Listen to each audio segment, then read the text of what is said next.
नमस्कार।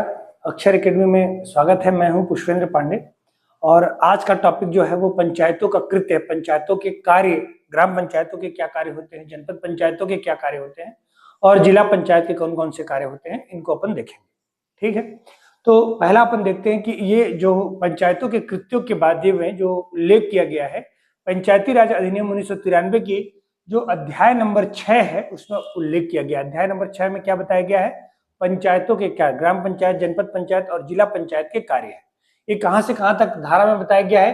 ये धारा नंबर 49 से यानी 49 से लेकर 61 तक है।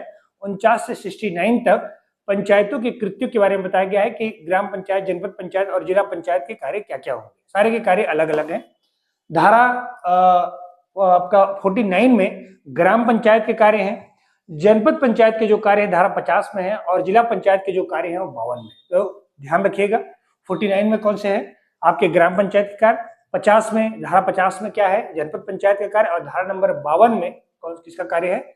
जिला पंचायत का कार्य। सारे के कार्य अलग अलग हैं। देखते हैं उनके कौन कौन से कार्य हैं।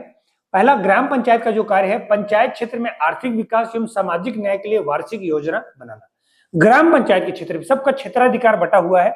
एक ग्राम पंचायत सिर्फ ग्राम पंचायत के दायरे में ही, यानी 2 या 2 से अधिक ग्रामों में या गांवों में भी क्या कर सकता है? काम कर सकता है, जहां पर ग्राम पंचायत की सीमा है। जनपद पंचायत जो है वो अपने जनपद पंचायत की सीमा के अंतर्गत काम कर सकता है और जिला पंचायत संपूर्ण जिला पंचायत में क्या करता है? योजनाओं का क्रियान्वयन करता है। तो इसमें पंचायत क्षेत्र में आर्थिक विकास का काम करना, ऐसा कोई कार्य करवाना जो ग्रामीण अर्थव्यवस्था को क्या करता हो? बढ़ाता हो, आर्थिक विकास को बढ़ाता हो। कोई स्वरोजगार का, कोई स्व सहायता समूह का, या किसी भी मामले में अगर स्वरोजगार बढ़ रहा है तो स्वरोजगार, आर्थिक विकास का समस्त प्रकार के कार्य क्या करवा सकता है? कौन? ग्राम पंचायत करवा सकता है। एवं सामाजिक न्याय के लिए वार्षिक योजना तैयार करना। सामाजिक न्याय का मतलब है कि जो निःशक्त लोग हैं, अपंग लोग हैं, महिलाएं हैं, बच्चे हैं, बूढ़े हैं, उनके लिए कोई प्रोग्राम क्या करना? चालू करवाना, और वो भी किस आधार पर? वार्षिक आधार पर इन योजनाओं को लागू करना है। तो वार्षिक कार्य योजना का निर्माण कर मतलब कि वर्ष भर में कौन कौन से कार्य, सामाजिक कार्य ग्राम पंचायत के दायरे में करवाए जाने हैं, इसका निर्माण कौन करता है? ग्राम पंचायत ही करता है। दूसरा, आधारभूत नागरिक सुविधाओं के लिए योजना निर्माण करना और उनका प्रबंध करना। आधारभूत नागरिक सुविधाओं का मतलब जैसे पेयजल, सड़क, बिजली और आपका जो है जो खाद्यान्न वगैरह है, यानी पीडीएस सिस्टम सही तरीके से संचालित हो सके, ये संचालन करने का, योजना का इनका निर्माण भी करते हैं और उनका मैनेजमेंट यानी प्रबंध करने का भी कार्य करते हैं। तो ऐसा कोई कार्य जो आधारभूत, मतलब जो सामान्य रूप से बुनियादी सुविधाओं के लिए उपलब्ध कराए जाए, पेयजल वगैरह है, सफाई वगैरह है, उनके लिए क्या काम करवाने का काम कौन करता है? धारा 49 के तहत ग्राम पंचायत ये कार्य करते हैं। तीसरा, ग्राम सभा के अनुमोदन से हितग्राहियों का चयन। मैं पहले ही बताया हूं, हितग्राहियों का चयन ग्राम सभा करती है, यानी गांव के सारे लोग बैठकर करते हैं हितग्राहियों का चयन। हितग्राही कहने का मतलब है जिनको किसी योजना का लाभ मिलने वाला हो, जो किसी योजना के लिए पात्रता रखते हो और उनका योजना का लाभ मिल रहा हो, इनके लिए हितग्राही का चयन ग्राम सभा करती है। मगर ग्राम सभा द्वारा जो चयनित व्यक्ति होगा उनको योजना का लाभ देना किसका काम होता है? ग्राम पंचायतों का काम होता है। फिर विकासात्मक योजना का क्रियान्वयन करना, निष्पादन करना, निर्देशन करना और पर्यवेक्षण करना। ग्राम पंचायत के दायरे में जो भी सामाजिक, आर्थिक या कोई भी कार्य होंगे, कोई निर्माण कार्य वगैरह होगा, यानी कोई भी कार्य ग्राम पंचायत के दायरे में होंगे, वो सारे कार्यों का क्रियान्वयन करने की जिम्मेदारी होती है। क्रियान्वयन करने की बाकी लोगों की जिम्मेदारी नहीं होती है। क्रियान्वयन वास्तविक रूप से कौन करता है? सारी योजना का। जैसे केंद्र सरकार ने कोई योजना का निर्माण करवाया या राज्य सरकार ने कोई योजना का निर्माण करवाया, तो जिला पंचायत और जनपद पंचायत के माध्यम से इसका वास्तविक क्रियान्वयन यानी जनता तक जो पहुंच स्थापित करवाते हैं, वो कौन करवाते हैं? ग्राम पंचायतें ही करवाती है, यानी ग्राम पंचायत ही योजना का वास्तविक क्रियान्वयन करते हैं, क्योंकि वो सबसे निचले स्तर पर काम करते हैं और जनता से सीधे जुड़े हुए होते हैं। तो विकासात्मक योजना का क्रियान्वयन करवाना, उनका निष्पादन करवाना, निर्देशन और पर्यवेक्षण, यानी कोई कार्य में कोई समस्या हो जाए तो उसको निर्देशित भी करते हैं। और निर्देश किससे प्राप्त करते हैं? जनपद पंचायत और जिला पंचायत या राज्य सरकार से प्राप्त करते हैं। और उनका पर्यवेक्षण यानी बीच बीच में जाकर वो चेक भी करते हैं कि पर्यवेक्षण सही तरीके से कार्य हो रहे हैं कि नहीं हो रहे। तो वास्तविक क्रियान्वयन कौन करते हैं? ग्राम पंचायत भी करते हैं। फिर केंद्र, राज्य, जिला या जनपद द्वारा सौंपे गए कोई कार्य, अगर कोई केंद्र सरकार ने, राज्य सरकार ने, जिला पंचायत ने या जनपद पंचायत ने कोई कार्य सौंपे हैं ग्राम पंचायतों को, कोई विशेष कार्य सौंपा है, तो उन कार्यों को करने की भी जिम्मेदारी किसकी होगी? वो ग्राम पंचायतों की जिम्मेदारी होती है। तो ध्यान रखना है आपको, पंचायत के क्षेत्र में आर्थिक विकास का काम करना, सामाजिक न्याय के लिए जो ईयरली जो प्रोग्राम बनाएंगे वो प्रोग्राम बनाते हैं। फिर नागरिक सुविधा, जो मूलभूत सुविधा है नागरिक सुविधा, उनको उपलब्ध करवाएंगे। ग्राम सभा के अनुमोदन से क्या करवाते हैं, हितग्राहियों का चयन करवाते हैं, विकासात्मक योजना का क्रियान्वयन करते हैं, और केंद्र सरकार, राज्य सरकार, जिला या जनपद द्वारा कोई कार्य सौंपे गए हैं उन कार्यों को भी कौन करता है, ग्राम पंचायत करवाते हैं। फिर जनपद पंचायत का कार्य यह बताया गया है, धारा नंबर 50 में बताया गया है। यहाँ पर ध्यान रखना है कि आए दिन जनपद पंचायत के कार्य पूछता है, और उनको कौन कौन से कार्य को पूछता है वो ध्यान रखिएगा।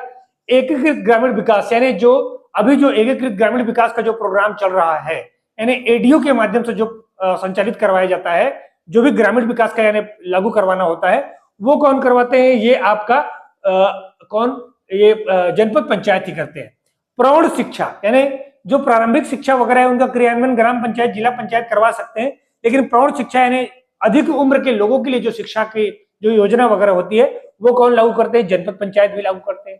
इसके बाद संचार, सहकारिता को याद रखिएगा, सहकारिता किसके माध्यम से लागू किया जाता है, सहकारिता मतलब एक साथ मिलकर कार्य करना, सहकारिता का सारा कार्य कौन करता है, ये स्वास्थ्य, स्वच्छता, कृषि, पशुपालन, परिवार नियोजन, परिवार नियोजन के कार्यक्रम में भी कौन शामिल होते हैं, जनपद पंचायत, और ग्रामीण रोजगार, इनके लिए काम करता है जनपद पंचायत। दूसरा प्राकृतिक आपदा, इन दोनों को भी याद रखिएगा, प्राकृतिक आपदा और आपदा सहायता। प्राकृतिक आपदा मतलब भूकंप, बाढ़, इनमें कोई सहायता उपलब्ध कराना होगा, या कोई ओलावृष्टि या फिर जो है अतिवृष्टि या फिर बादल फटना इत्यादि कोई कार्यक्रम हो गया, भूकंप वगैरह आ गया, उसमें जो प्राकृतिक आपदा का नियोजन जो होगा वो, और उनमें जो आर्थिक सहायता वगैरह देने का जो कार्यक्रम होता है वो किसके माध्यम से होता है, जनपद पंचायत के माध्यम से होता है।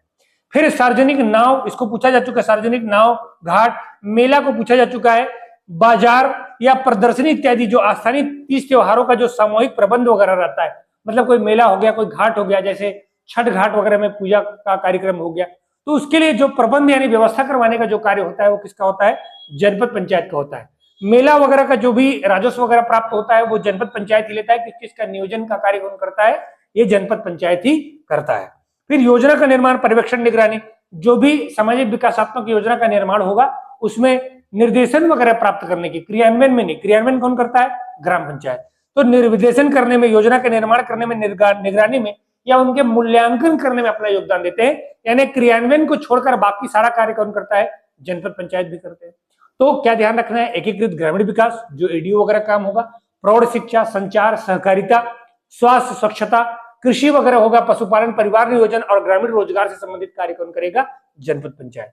प्राकृतिक आपदा और आपदा का जो प्रबंधन वगैरह होगा या आपदा सहायता वगैरह होगी वो कौन करेगा, जनपद पंचायत।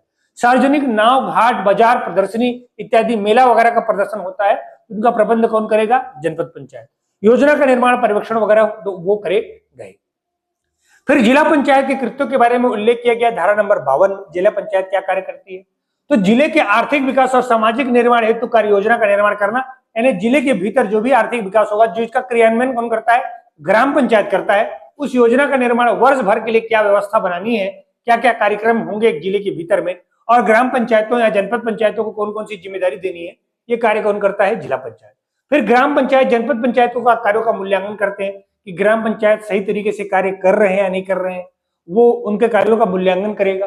फिर इनके समन्वय, मूल्यांकन या निगरानी वगैरह करने की भी जिम्मेदारी किसकी रहती है कि सही तरीके से काम हो सके, ये जिला पंचायत की होती है। समाज कल्याण योजना का क्रियान्वयन, इसको ध्यान रखना है कि समाज कल्याण योजना का क्रियान्वयन जैसे पेंशन वगैरह का कार्यक्रम हो गया या कोई रोजगार वगैरह हो गया, जैसे आपका जो है खादी ग्रामोद्योग विभाग का कोई रोजगार हो, या जो स्व सहायता समूह के माध्यम से कोई योजना का पास करना हो, तो ये कहां से होता है, जिला कल्याण, जिला पंचायत के माध्यम से होता है। केंद्र सरकार, राज्य सरकार द्वारा जो निधियां हैं पंचायतों के मध्य आवंटन करते हैं, यानी पैसे देने का जो कार्य होता है वो कौन देता है, जिला पंचायत करता है। केंद्र सरकार भी विभिन्न योजनाओं के लिए धन आवंटित करती है, पैसा देती है, फंड देती है, और राज्य सरकार भी फंड देती है। तो इन दोनों का आवंटन कैसे किया जाए जनपद और ग्राम पंचायतों में, ये कौन डिसाइड करता है, निधि देने का ये जिला पंचायत ही डिसाइड करती है। इसके बाद पंचायत कर्मियों पर नियंत्रण और उनका जो है आपका प्रशासन करने का कार्य। पंचायत कर्मी का मतलब है जैसे जो पंचायत का सचिव होगा या जो अन्य प्रकार के मनरेगा के तहत कोई रोजगार सहायक की नियुक्ति कर दी गई, वो जिला प्रशासन के कर्मचारी होंगे। तो अगर ग्राम पंचायतों में, जनपद पंचायतों में कोई कर्मचारी है, कोई दैनिक कर्मचारी या किसी भी प्रकार का कर्मचारी है, तो जिला प्रशासन के अंतर्गत आ जाएगा। उन कर्मचारियों की नियुक्ति करने का, उनको नियंत्रण करने का दायित्व किसके पास होगा, ये आपका जिला पंचायत के पास होगा। तो क्या ध्यान रखना है, एक तो जो जिला के अंदर आर्थिक विकास का काम करते हैं, सामाजिक न्याय हेतु काम करते हैं। ग्राम पंचायत और जनपद पंचायतों कार्यों का मूल्यांकन और उनको निर्देशन भी करते हैं। समाज कल्याण योजनाओं का भी निर्माण करवाते हैं और केंद्र सरकार या राज्य सरकार द्वारा उपलब्ध धनराशियों को क्या करते हैं, जनपद और ग्राम पंचायतों को आवंटित करने का काम करते हैं। और साथ में पंचायत कर्मी जो होंगे, जो भी पंचायत के अंतर्गत काम करते हैं, जो कर्मचारी होंगे, उनको क्या करते हैं, उनको निलंबित करने का काम कौन करता है, जिला पंचायतें करती है। तो इनको अलग से ध्यान रखिएगा, इनमें कौन कौन सी चीजें होती है, इनमें कौन कौन सी चीजें होती है। और साथ में आपको धारा भी याद रखना है, अध्याय भी रखना है। कौन से अध्याय में? अध्याय नंबर 6 है इसका, यानी पंचायतों के कृत्यों के बारे में है। और दूसरा आपको ध्यान रखना है, धारा नंबर 49 से लेकर 61 तक बताया गया है। 49 में बताया गया ग्राम पंचायत के कार्य, 50 में बताया गया जनपद पंचायत के कार्य, और 52 नंबर धारा में बताया गया जिला पंचायत के कार्य। ठीक है, तो पंचायतों कार्यों के बाद इसका एक पंचायतों कार्यों पर एक वीडियो और आएगा, उस वीडियो को भी ध्यान देखिएगा। अनुसूचित क्षेत्र में कोई जनपद और जिला के कुछ विशेष कार्य भी होते हैं, उनको भी मैं आपको बताऊंगा। इसके बारे में काफी क्वेश्चन भी पूछे जाते हैं। तो नेक्स्ट वीडियो में मिलते हैं, अभी के लिए बहुत बहुत धन्यवाद।